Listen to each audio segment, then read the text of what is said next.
white supremacy, as I did my inaugural address, to single out as the most dangerous terrorist threat to our homeland is white supremacy.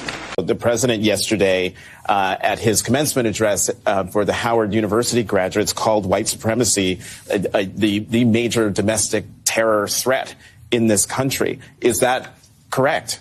It tragically is. Iran becomes a surrogate for Muslims.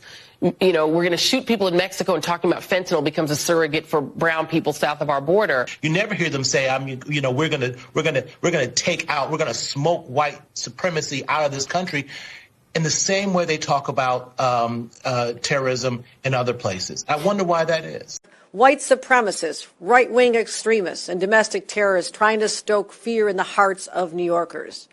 They want us to think twice about our safety before we worship, before we get on a subway. It's just so amazing that 21 years after 9/11, all the threats to the homeland are homegrown and spurred on and exacerbated by a twice impeached ex-president. It's amazing.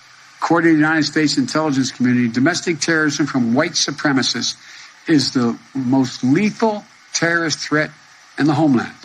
Terrorism from white supremacy is the most lethal threat to the homeland today. Not ISIS, not Al-Qaeda, white supremacists. So let me ask first, Secretary Mayorkas, is it still your assessment that white supremacist extremists are the most lethal threat we face in the homeland today?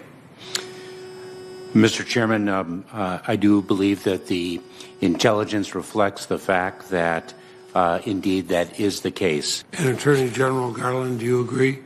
I do, and that's the most recent assessment of the FBI.